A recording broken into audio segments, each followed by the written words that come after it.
Hello, everybody. My name is Bill Peroni. For most of you guys that don't know me, pretty much everybody that doesn't know me, I'm a police officer. So, I do have some experience with, fingerprints and evidence collections and things like that.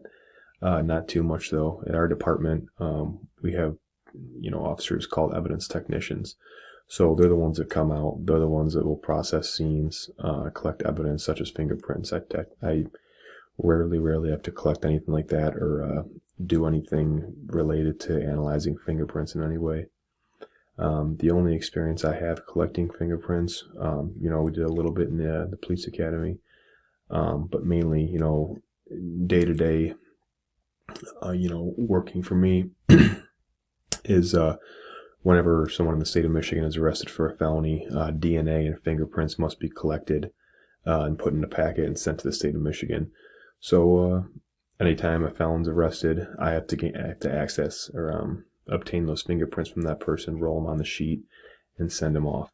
Now, I'm not required to analyze them at all. I just take the fingerprints and send them off. So that's the extent of my experience when it comes to dealing with fingerprints. For this assignment, obviously 3 different types of fingerprints. Just by looking at my, fingers briefly, I can just see from the naked eye, it looks like I have loops. Because, I can see those arches and whatnot.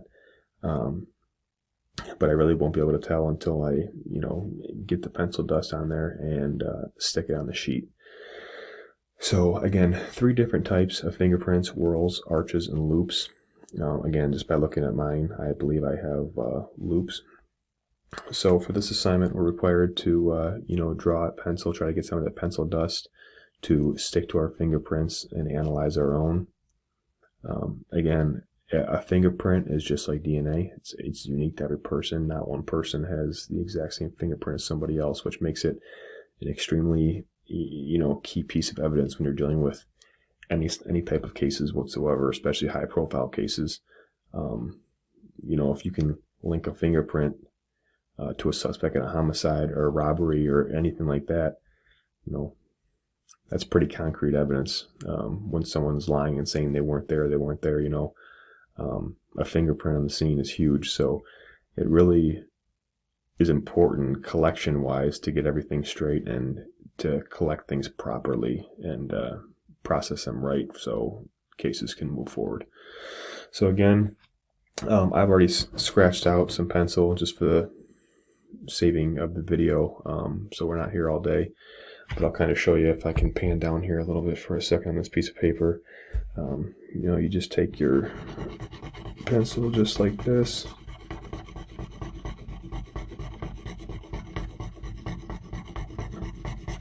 kind of try to get as much lead on there as you possibly can.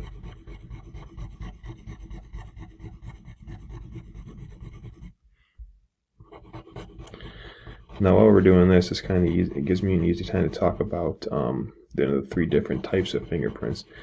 Arches are kind of, I don't want to say basic, but they kind of look just like lines that go completely from one side of the print to the other side of the print. And not too much movement. There is a slight arch in the middle of the print, and then it comes back down. Whorls and loops kind of more complex on the print. For whorls, at least one ridge in the pattern makes a complete circuit in the form of a circle, oval, or spiral. And there's 2 triangular shapes called deltas in the middle of that print, which is pretty easily identifiable once you get the paper or the print down in the paper. Now again, loops are what I think I have in my fingerprint. It just kind of, from looking at the book and whatnot, it's kind of shows up pretty easily.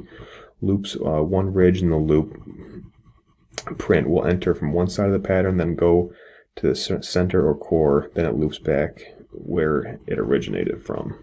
So that should be pretty good. I'm going to start taping these on here.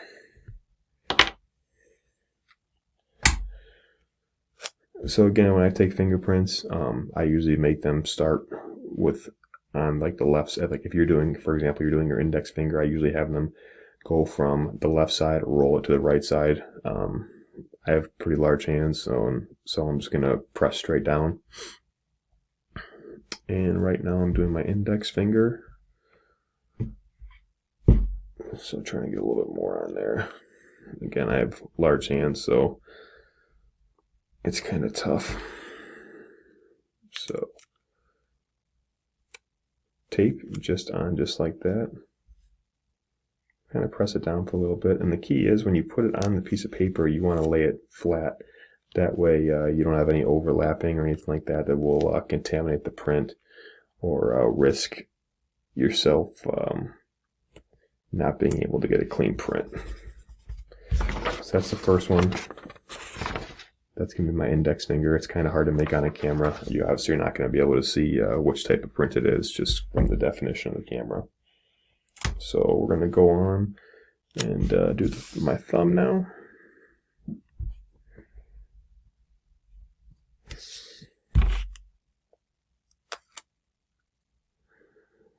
Again, pressing down, you don't want to smudge it at all because that could possibly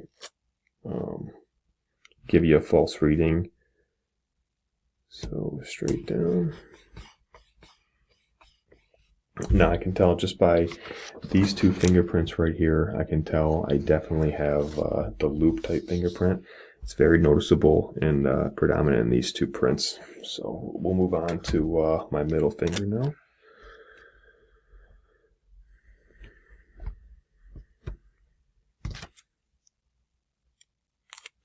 Now fingerprints are very obviously unique to each person, but they're also very interesting. Because everyone does have different types of fingerprints. Everyone's fingerprints are different in general, but they also have different types, you know, loops, arches, and whorls. So it's very interesting to see how everyone's fingerprints change to each person. 2 more to go. Got my ring finger and then my pinky finger.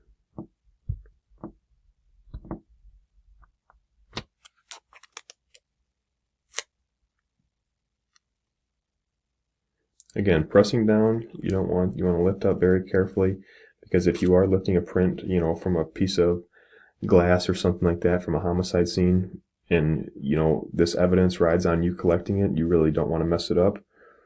So you have to be very careful with what you're doing and how you're collecting any type of evidence, or especially fingerprints at the scene of a crime. Last but not least, we got the pinky.